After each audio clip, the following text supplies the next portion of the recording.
Afghanistan. They come for the thrills. See the Apache? Yeah. You know, you get to that midlife crisis stage. Instead of buying a sports car, I just thought I'd come to Afghanistan. They come for the cash. It's mercenary work. Mercenary work, you're here for the money. I've seen guys come under contact and just panic and shoot themselves up. They're trained killers. You had the command of 10,000, you're bullshitting. I'm not bullshitting. They're guns for hire.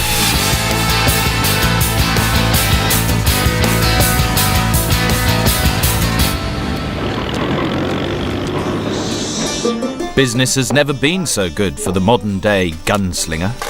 Iraq, Afghanistan and the war on terror have stretched our regular armies to the limit. Never before have mercenaries been so highly prized. Companies like this outfit, Global Strategies Group, are making a killing. But not until now has anyone been able to shine a light into the often murky world of guns for hire. I'm to be the crash test dummy in the anti-hostage taking drill. We'll stick you in here, actually.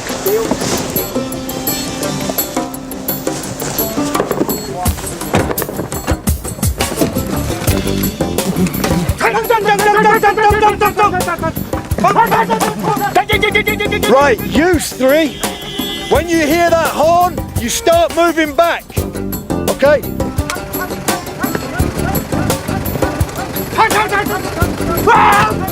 There's a couple of minor adjustments that's got to be taken care of, but I'm sure at this run it's going to be all sorted out. No worries. You feel very safe? I feel safe except for being defended by people shouting bang. That's okay, that's what training's for. Don't listen to this guy. He doesn't know what he's talking about. But they would make sure I found out.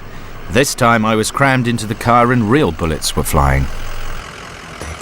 Contact front, contact front!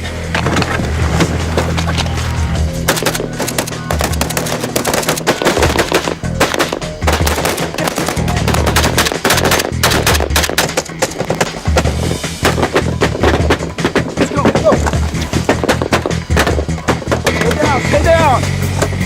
Get in! Stay down!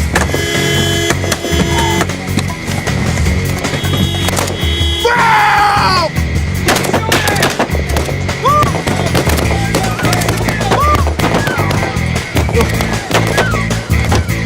Go, go, go, go, go, go, go, go, go!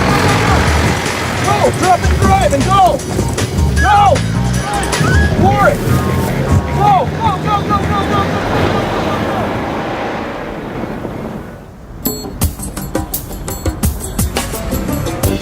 Afghanistan has been a magnet to adventurers for centuries. Its mix of strategic importance, chaotic politics and freewheeling gun culture has proved irresistible, at least to people like me. You've got the military history of Afghanistan on this street. You've got Russian trousers, British jerseys, recently liberated, no doubt. This is a Lance Corporal's going cold this winter. So is a paratrooper. American jackets. Pilot's gravity suit. Got everything on this street. God, what's that old musket or something? Can I have a look? Thank you. VR, Victoria Regina, Enfield, 1873. Wow. This is what left over from when the British got slaughtered. It's got to be a good look. Now all I need is a gun. Oh, yes. Here we go. Right then. Come on, Kabul, bring it on. It's 4 years since the Taliban were kicked out of Kabul. Something approaching normality is returning, but the city's teeming streets hide nests of Al-Qaeda terrorists. 24,000 NATO troops are already in Afghanistan. 3,500 more British soldiers are pouring in. Terror attacks are on the increase. The main targets are Westerners in general, and the American embassy in particular. America is short of soldiers. The embassy's walls are not guarded by US Marines, but modern mercenaries from the British security company Global Strategies Group. The business of war has enjoyed a massive boom. 3 years ago, Global had 25 employees. Today it's around 3,500. They're at the sharp end of an industry worth £2 billion a year. I'm hoping to find out what kind of man is drawn to the world of private security companies, as they like to call themselves. We're off to the shooting range. The bad news is that we've got to travel down the Jalalabad road, the most dangerous route in Kabul. Al-Qaeda's main targets in Afghanistan, the UN, NATO and the Afghan army, all have major bases near the centre of Kabul and here in the west of the city. To get anywhere, we all have to drive along the Jalalabad road. What are the chances of something happening? Well, the way I see it, you should always prepare, be ready just in case something happens. Every time we go out, we always say, this could be the day. Yeah. If it is the day, are we ready? And that's the way we sort of stay alive here. So. Dave Smallwood has come out from Liverpool. He's a firearms instructor for Global, who's going to train the latest recruits. But first, he has to get them safely along the Jalalabad road. The most recent suicide attack was last week. 12 people were killed.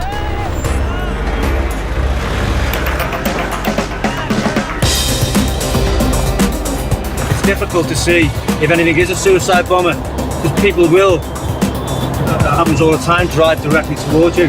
Yeah. You do get cars parked in strange places and also vehicles cut out. This is Kabul's front line.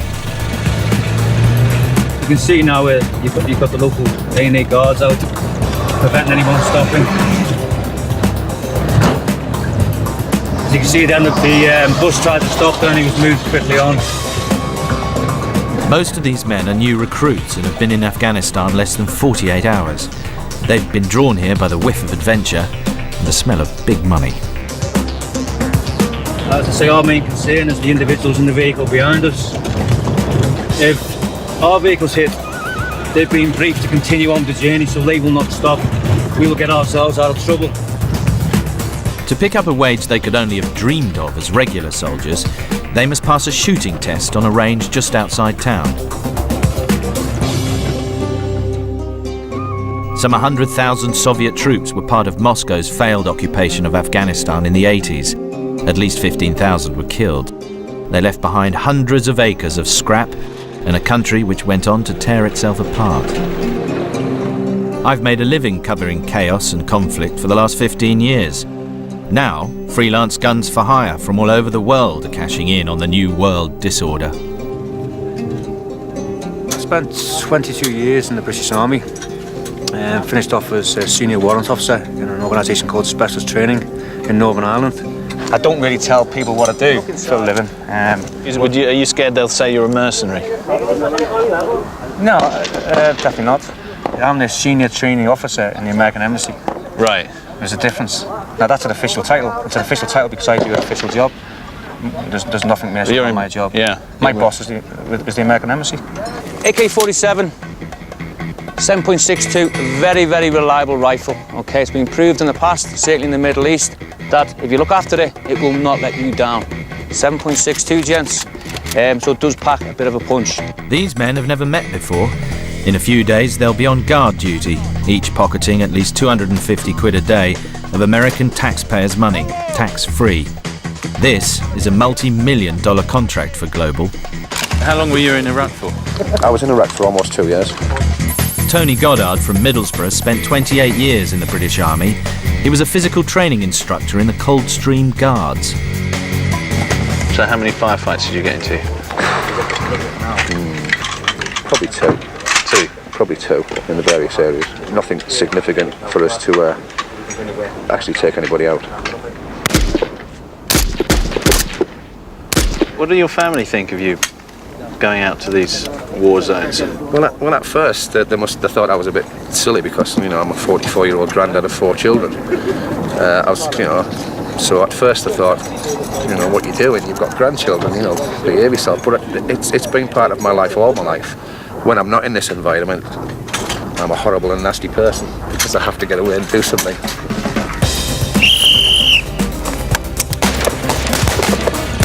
There's nothing like bang bang to break the ice. Is there a little bit of competition going on in this corner? It is between these two. We just separated the men from the boys on the advance. Sounds Atlantic. Where it really counts on an advance. I won that last round. Yeah, he won the last round. 2 each. What do you mean? Don't even go there. Who won the first round? Him. Who won the second round? Me. Who won the third round? Him. I got the second round also because you were talking about off target. I only dropped these 3 down to 4. You were talking off target. You did not get the second round. Oh, boy. You missed 2 completely. Hang on, that'll be a while. I've got quite a few holes in this. These recruits are part of the muscle drain from regular armies to the private sector.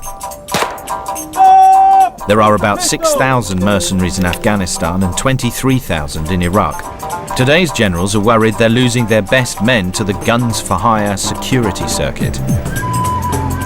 Clive Midlane is 46. He's from Zimbabwe.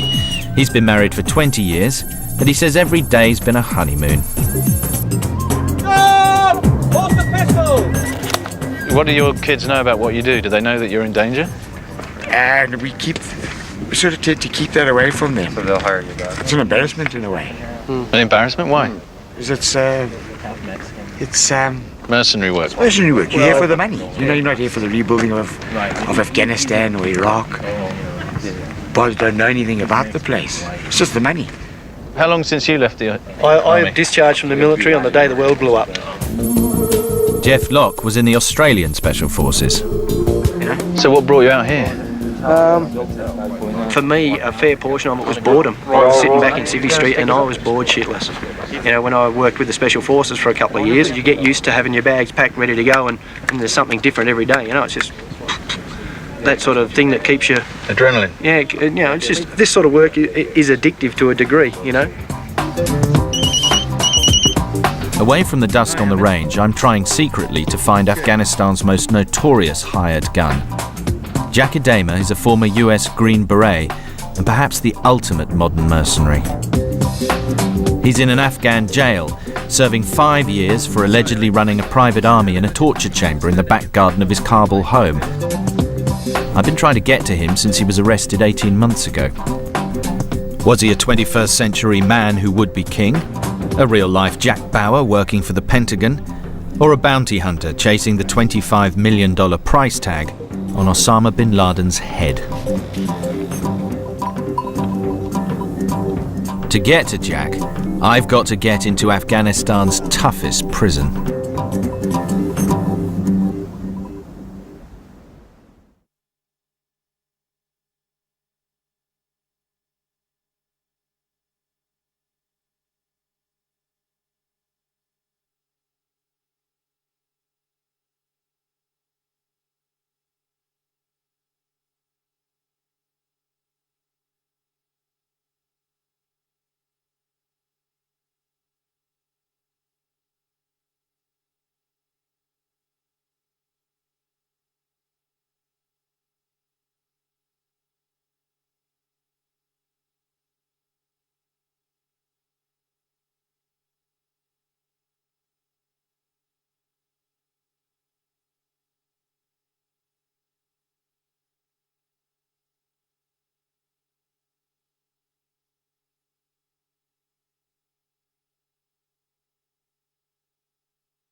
This is Afghanistan's highest security prison.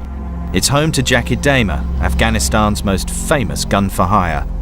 He leapt to international notoriety 18 months ago when he was disowned by the US government and arrested in Kabul for alleged kidnap and torture. As far as this holier than thou, oh my God, I was tortured, that's a crock of crap, okay? There is a videotape in the prosecutor's possession, and that videotape is the entire interrogation of Ghulam Saki. That interrogation was taped for 2.5 hours straight. He's not hit, he's not beat, he's not assaulted, nothing is done to this guy, okay? At his trial, he insisted he'd worked both under the Afghan government and the Pentagon. Jackie Damer was convicted by a Kabul court and jailed for 5 years. Was he working for the Americans, the Afghans, or himself? Was Jackie Damer a con man or a fall guy, a deniable asset or a bloody liability? No British journalist has ever managed to get into a Damer's prison to ask the man himself what he'd been up to. If Jackie Damer came to Afghanistan to make his fortune while blood was running in the streets, he's not alone. British military company Global Strategies Group might be a blue-chip outfit, but it's not a charity. So what does the average person serving in Iraq in one of these companies get, sort of, per day? It can vary from $250 a day to $1,000 a day, depending on who you're with and what you do. At the end of the day, it's the equipment that you use, and if you've got good body armour, you've got good weapons, and you've got good man management, and you've got a good contract, then everything's fine. But there's companies, and there was companies, and there probably still is, that are using subsidised weapons, using inferior body armour. The convoys are run pathetically, the PSD teams are cowboys, and that still happens. That needs to stop. And people got killed as a result. People would go on the ranges and wouldn't even know where the safety catch was. And these are the type of guys that they used to recruit. These are the guys you're getting into a car with, more to the point. That's exactly right, yeah. I've seen guys come under contact and just panic and shoot themselves up and not get on with the job because they've never been in a situation like that before, or they've not trained to be in a situation like that. And the results can be catastrophic. This video is from Iraq, filmed by Mercenaries, not from Global. It appears to show them shooting at innocent civilian cars.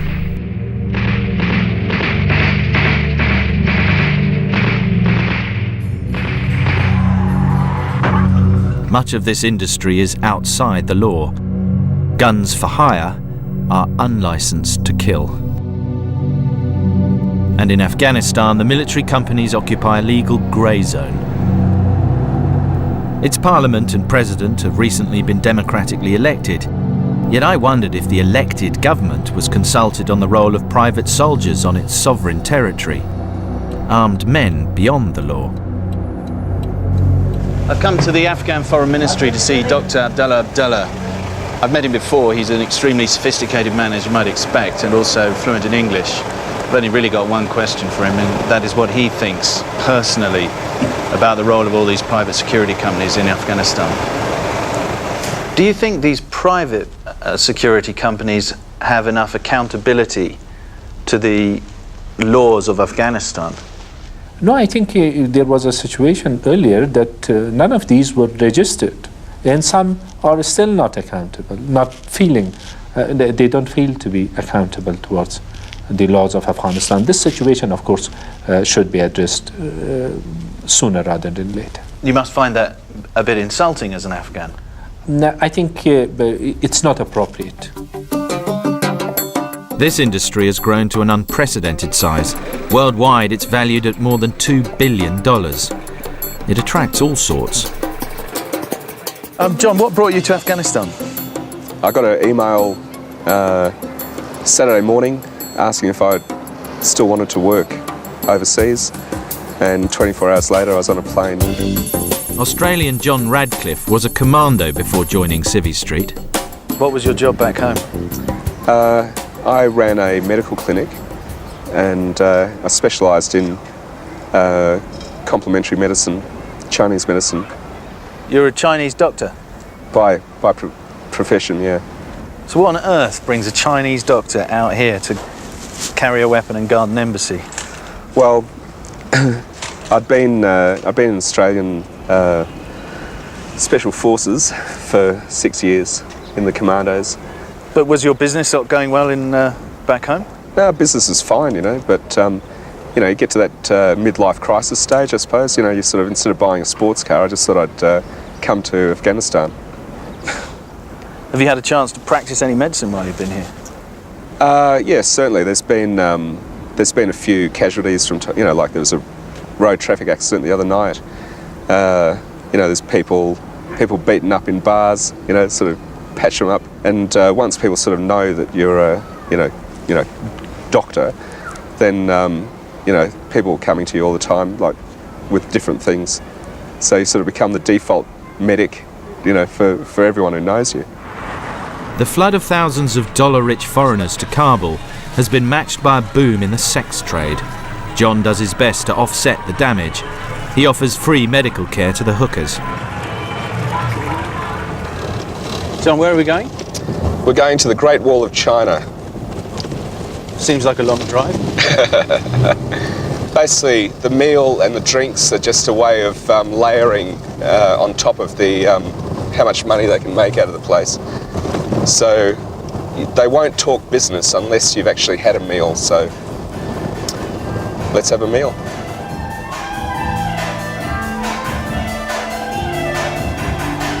It's a delicate mission for John, and we muck about with the cameras to avoid arousing suspicion. Did Melody, do you remember, did Melody tell you how I gave her the medicine? Does anyone here need medicine? The doctor? Yeah. For the, you know, like a woman problem?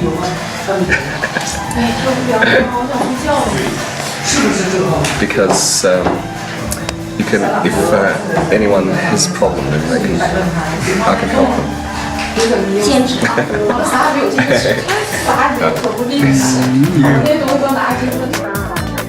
This might look like fun, but there are more than a dozen brothels in Kabul and even more bars. They cater exclusively for the tens of thousands of foreigners who've turned up in the city. The brothels are illegal, Afghans aren't allowed in, and nothing is more likely to enrage Islamic sensibilities than the ugliest forms of Western decadence. Not least because John discovered most of these women have been trafficked in from China. They're slaves.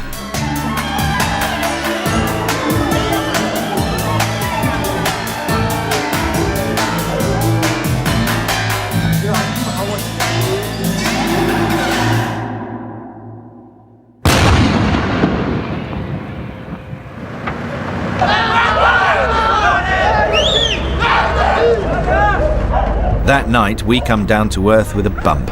A rocket, aimed at the American embassy, lands close to our house. In the last 2.5, 3 months, we've had a few rocket attacks in this rough direction. There's a few main targets dotted around in this area, and unfortunately they have overshot. Just been down there to this splash zone, and it's taken out a metal gate, some shrapnel into a car and a shop front. The attack was obviously aimed at Westerners. But no sooner does a small part of the country get rebuilt than it seems someone wants to come and blow it up.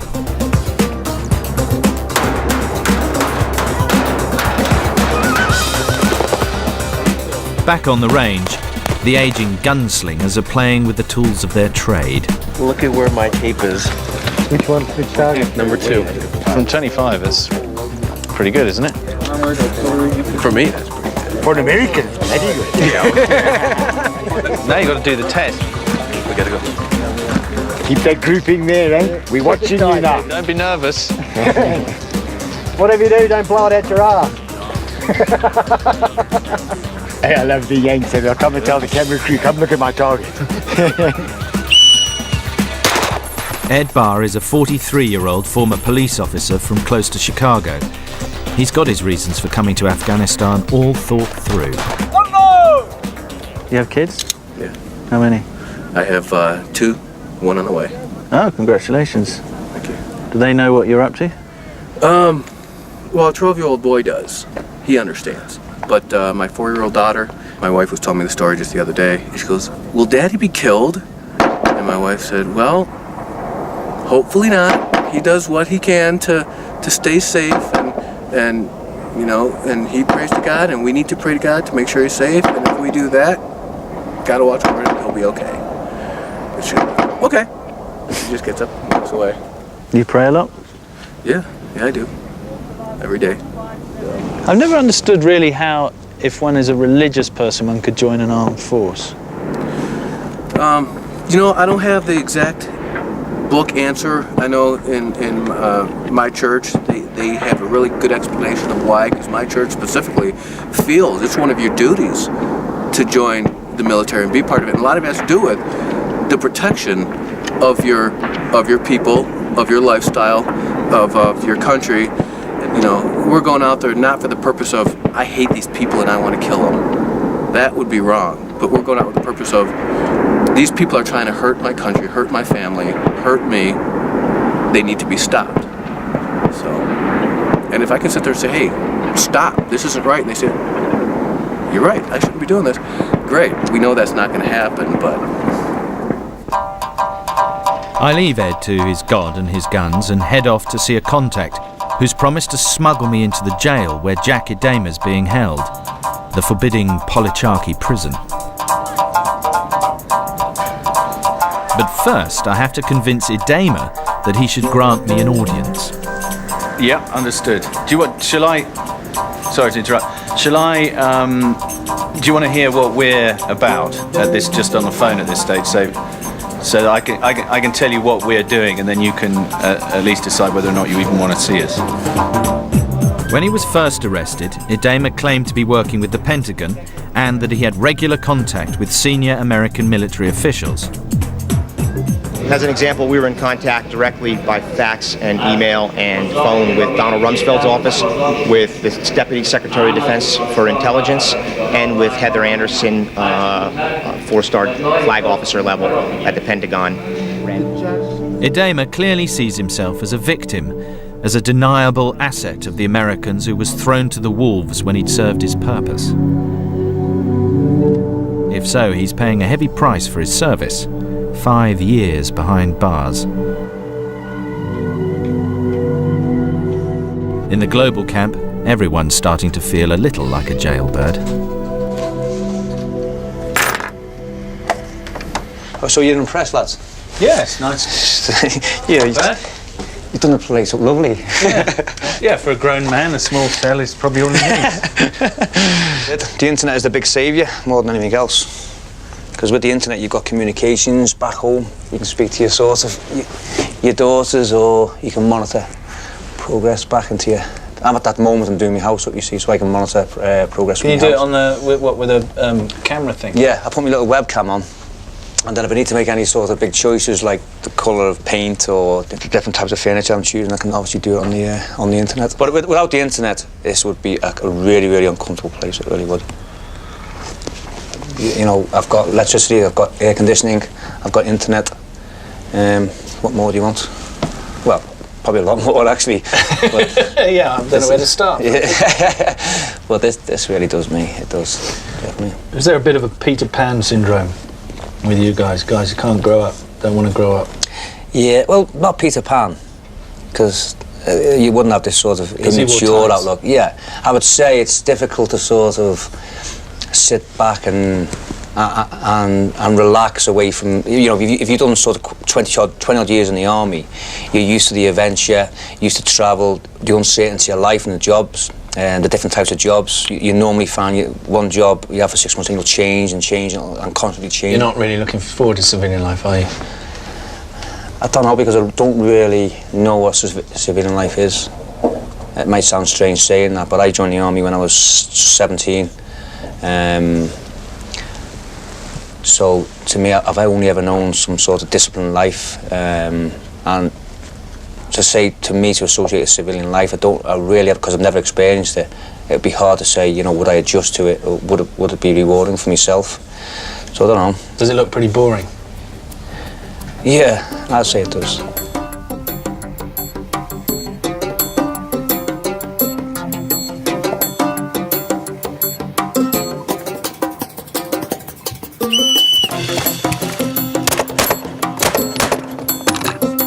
Back out at the range, the training goes on, while I wait for my Afghan contact to come through. Idema has agreed to see me in prison. Dave.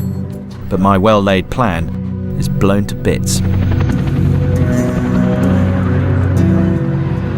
So while I've been waiting for my rendezvous to take me off to Polichaki prison, there's been a bomb about 500 metres from the compound, I think on the far side of the road, which is the road that goes out towards the prison and towards Jalalabad. And this whole road is the most dangerous in the Kabul area because it's full of what they call high-profile targets, lots of foreigners, foreign military, Afghan military, all the sorts of targets that the Taliban or Al-Qaeda want to hit. They might follow it up with a bomb, or they may even be ready to ambush rescue services going in there now. Now the Afghan police have just gone shooting past. I hitch a ride closer to the scene with John Radcliffe, who's rushing in with his medical kit. See the Apache? Yeah. It was further down here. Okay. Yeah, it's here.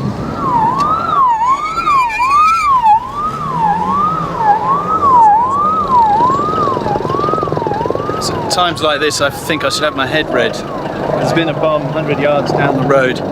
They're doing what's called a secondary sweep, which is when the military go in and look for a second or third bomb.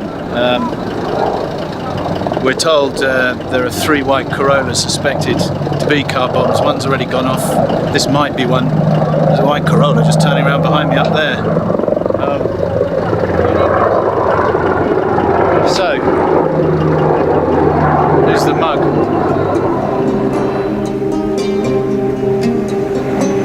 The bomb went off while half my crew was still on the range.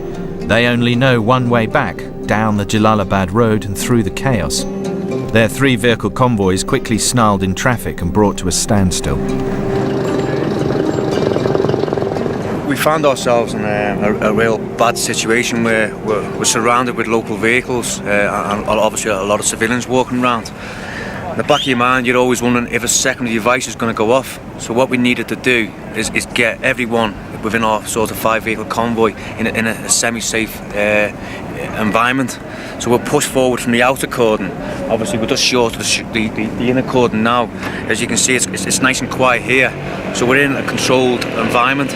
We'll keep the guys here until the road's clear and then we'll push on, hopefully back down to the camp location. Yeah, I think we were lucky there. Wow. But if you're coming down the road, we must have missed this by 5 minutes. Yeah. It was as close as that.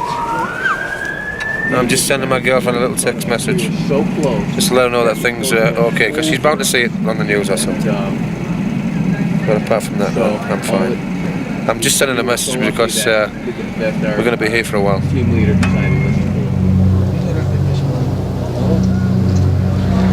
What did you find, John? Well, basically bits of people all over the place. They're probably going to do some sort of forensic on it, but I can tell you now there's really not much. The main part was just the torso and the groin. I've got a feeling they're Germans because the literature that was lying around on the ground and the weapons that had fallen out were German.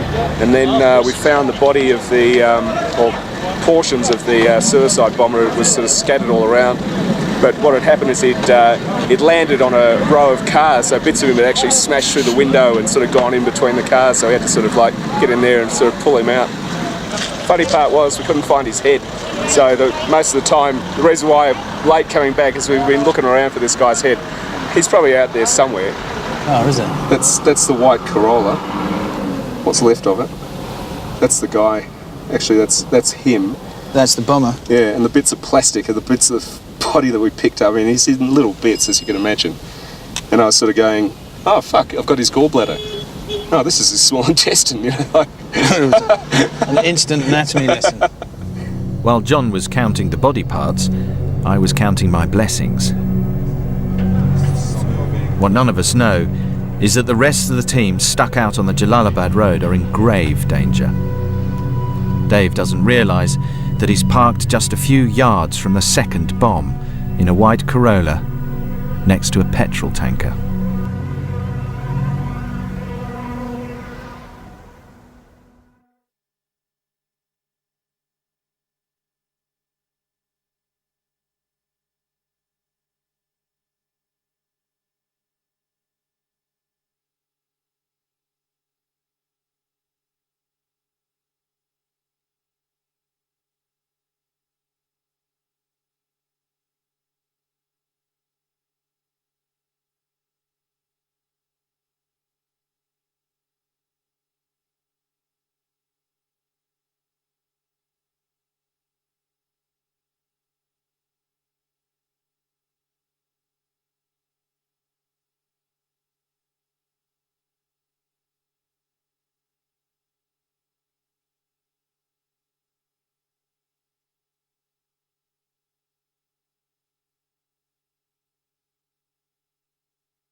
An hour ago, 2 people were killed in a suicide bomb attack.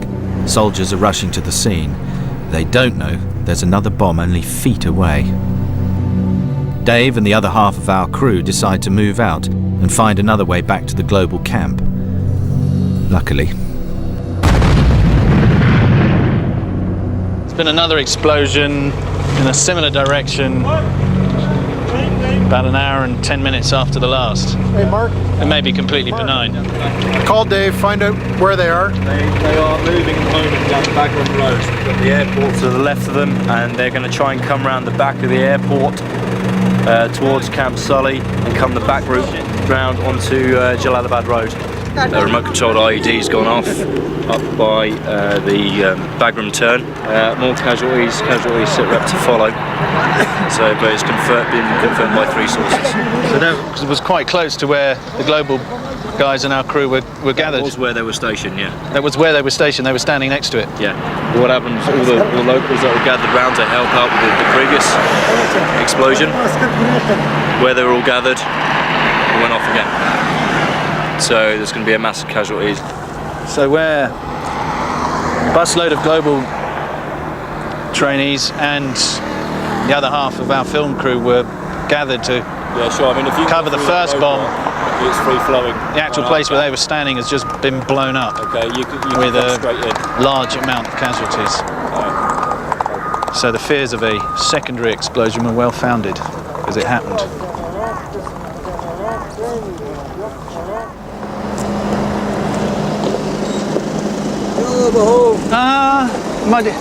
Why are you late?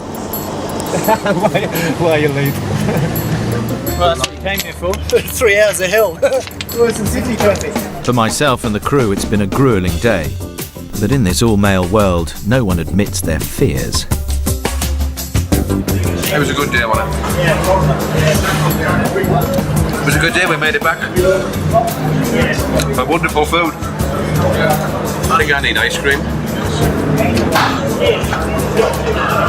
You've had one. There is plenty of comfort food to go around.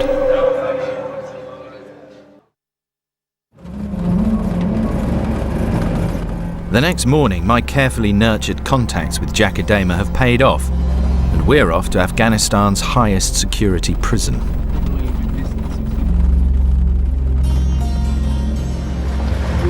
We're now on the interior of Policharki prison, just driving around its perimeter. This place was built by the Soviets and used as a political prison back in the 80s, and it still is. Every subsequent regime has put their biggest troublemakers in here.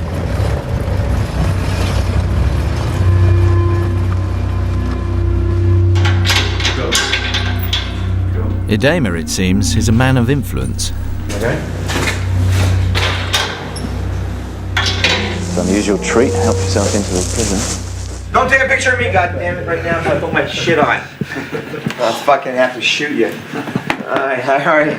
Good. The place is a little fucking messy right now. This is Esmarai, Major Esmarai, with the first base of the Panjshir. Hello. He was one of the guys captured with me. Dean Mohammed, he's very famous Mujahideen. You can see he got the shit shot out of him by the Russians. So for 20 years he's been fighting the Russians and Taliban. A portrait of Ahmed Shah Massoud, the assassinated Northern Alliance leader, takes pride of place in Idema's gallery. Jacadema's walls are papered with pictures of Jack and famous Afghan fighters, Jack rescuing children, Jack schmoozing local politicians, Jack as bodyguard, guide and mentor. He's clearly got friends in high places. He's got a flat in prison with satellite TV, DVDs and a well-stocked bar. You're living pretty comfortably here in prison. How can you explain that? Northern Alliance. Think I bought this? I wouldn't buy these color couches, trust me. Okay? Northern Alliance did this for me. Do you think I'm a prisoner? Do you see yourself as a prisoner? Do you think? I didn't ask that. I asked if you thought I was a prisoner. I think you're an unusual form of prisoner. You think I'm a prisoner? Do you think I would really spend 5 years here? I have 6 Panjshir commandos in this fucking room right now. I could walk out of this prison in one snap of my fingers, and that is no bullshit. So why don't you? Because sometimes you have to see a greater good, and you have to see a bigger picture. I can walk out all right, but it means shooting a whole bunch of people. If I snap my fingers tomorrow, 1,000 Panjshir soldiers will come over these walls, and they'll kill every motherfucker in this prison that isn't Panjshir. That would be a bad thing. Well, not necessarily. No? But do you think I'm exaggerating? No, Because if you think I'm exaggerating, you ask any of these guys in this room right now, because they're all majors and colonels. We can leave now. You want to leave tonight? Well, I do, yeah. Well, we can all leave. We'll all leave tonight. Nobody will stop me.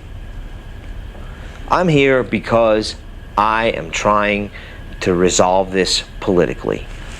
But here in Afghanistan, aren't you seen as the sort of ultimate private soldier, the privateer who went rogue? That's kind of a cool concept. I kind of like that, but it's not quite Does it appeal to you? It's not quite true. It's not quite true. I am the ultimate rogue. I am not the ultimate private soldier. I am not a private soldier. I'm not a mercenary. Never have been. I've never taken money from foreign government. I've never taken money from a PMC. I've never taken money from any organization other than the United States. The government? Ever. Other than the government? Other than the United States. Government? Government. Okay, so they pick up your tab, they ask you to come here and liaise. Well, not quite. No? No, they didn't pick up my tab. I flew here on my own completely. 9/11 happened. 9/12 I started packing. I flew in. Before the bombing on October 12th started, I was on the ground. I simply walked into the embassy, Afghan embassy in Tajikistan, walked up to a guy who I knew and said, "Hey dude, how are you?" He goes, "How are you?" I said, "I understand we got a war going on." He goes, "Yeah, Green Berets are on the way. I'm here now, let's start." Next morning I was in northern Afghanistan. What I'm puzzled by is if you came in as a volunteer, at what stage did you get picked up by the American government? Did they start using you as an asset? I worked with them as an asset on the things that benefited them, and at the same time I worked separately with the Northern Alliance on what benefited the liberation of the country. Nonetheless, you now find yourself in jail, accused by both the Afghan authorities and the Americans as being a one-man private military company, mercenary, privateer, call it what you like. Well, one man, there's an awful lot of guys with me to be calling me one man. But that you had somehow managed to set up your own private army. I set up a United Front Military Forces commando unit. Idema has close connections with Massoud's Northern Alliance, but there is no doubt that he had his own army, with its own badges and uniform, and it's still active in the prison. So you feel you were fed to the wolves? Yeah, we were fed to the wolves for sure. But I'm not complaining about it. I mean, that's the nature of the job. But how effective? Well, it isn't the first time I've been fed to the wolves. I sure as hell won't be the last time, I bet. Jack, Kabul is crawling with private military companies. Isn't there a danger that they could provoke resentment in the local population? They do, all the time, on a daily basis. How? Example, Esmer and those guys just got into almost a shootout with some PMC guys, USPI. They ran them off the road. They figured they're bum Afghans, you know?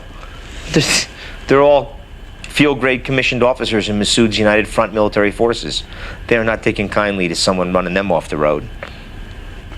So how are you different from one of the many companies here that are now training the Afghan army? How am I different is that I've been here from the day one. And the difference is that I operate under the auspices of the United Front Military Command. Are the PMCs part of a sort of new colonial effort, do you think? It's exactly, the PMCs are the East India Trading Company.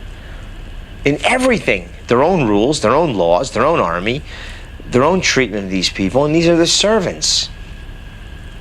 It's completely fucked up. Do you think it could blow up in the faces of the Western powers that are working here? I think it will. You think it will? Absolutely. How? I think that that the amount of latitude that is given to PMCs here now will change. It's like, how much shit do you put up with before you finally say enough is enough? And Afghans have a low tolerance for foreign influence. Do you think that Afghanistan still has the potential for exploding into a civil war? Afghanistan always has the potential for a civil war. The question is who ignites it. With that cheery thought, and with gallons of Idema's vodka cocktails in my system, it was time to stagger home. Believed in hell. Okay, should we do the kiss? Oh, God. Hey, you want to be Afghan? Do you want to be Afghan? No. No, I fucking don't. You do want. You want to be Afghan, don't you? All right, fuck you. This is for Jesus. All right, bye-bye, guys.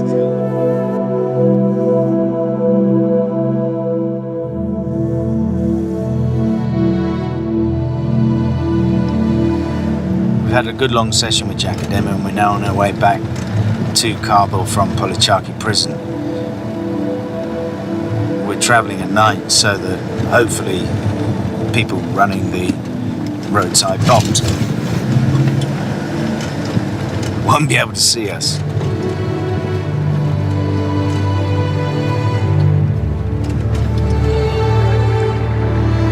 Cold and sober next morning back at the global camp, I recall that Adema had whispered darkly of an impending coup or civil war.